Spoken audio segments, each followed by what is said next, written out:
Olá, moçada, tudo bem? Espero que todos estejam muito bem. Aqui é o professor Thomas Martin, professor da UFSM, e hoje nós vamos falar a respeito de perdas de colheita. Estamos chegando aí ao momento mais importante, mais esperado, da cultura da soja, e esse momento ele vem com muita expectativa. Afinal de contas, estamos aí produzindo mais que 135 milhões de toneladas, e isso é muito importante para a agricultura, para a economia brasileira.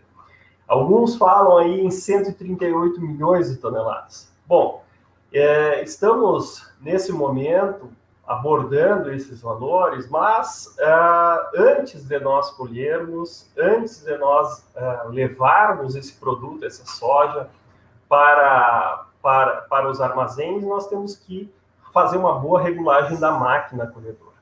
Isso é muito importante.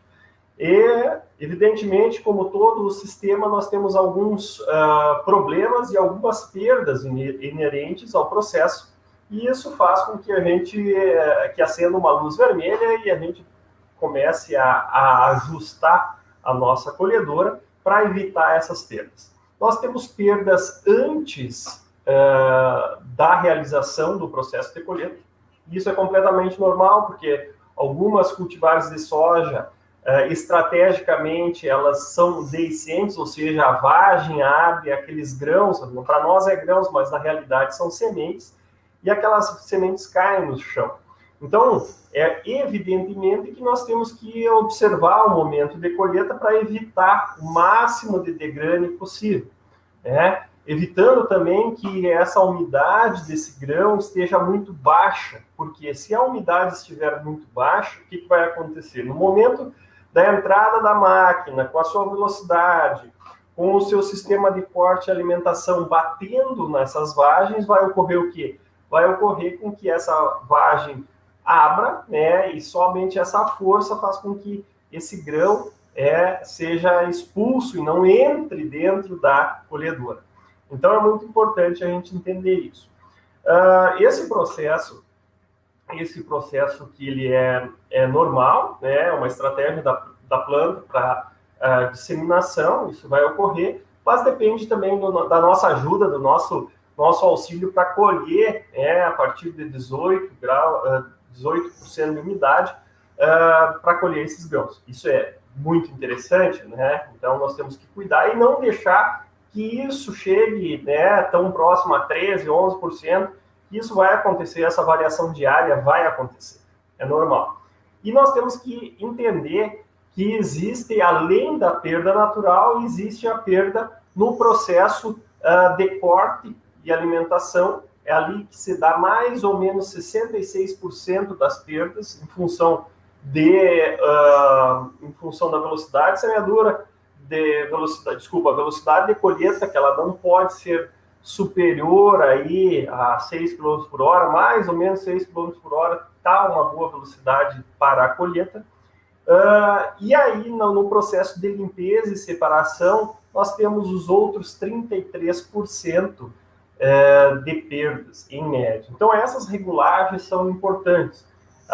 O processo de corte e alimentação, que é aquela primeira chegada, aquela primeira pancada que vai me dar, é muito importante, porque estimula a realizar com que esse grão seja jogado para fora da plataforma. Então, entre 4 e 6 km por hora é a velocidade de trabalho, Sempre pensando aí numa velocidade desse molinete, uma velocidade adequada, uma velocidade da barra de corte mais ou menos operando em torno de 1.000 golpes por minuto, Isso é importante. E aí, depois da passagem na máquina, nós podemos, da colhedora, nós podemos pensar e imaginar que podemos delimitar uma área que ela passou, e aí fazer a coleta desses grãos, que ficaram na área, que isso é completamente natural, mas a gente não pode esperar que essa quantidade de grão seja muito alta. Então, o limite de perdas aceitáveis aí é em torno de 1 saco de soja por hectare. Mais que isso, nós vamos ter que regular alguma coisa nas peneiras, na entrada e na saída, na velocidade de deslocamento da máquina, na velocidade do molinete e assim por diante. Então, essas são as nossas dicas importantes aí. Sabemos que tem perdas de colheita antes de realizar a colheita, que são as genéticas, são as naturais, devido ao nosso atraso no momento de colheita, né, pela umidade desse grão, e depois que passa a máquina, nós temos 2 locais importantes. Na parte de corte e alimentação e uma segunda parte de trilho. O mais importante, onde se perde mais grãos, é no corte e alimentação, em torno de 66%, 70%, se perde de grãos no corte e alimentação. E na trilha, limpeza e separação, os outros 30%, 33%. E o limite que nós vamos ter que considerar como adequados é 1 saco de soja por hectare. Valeu, moçada! Grupo Coxilha, UFSM. Grande abraço e até mais!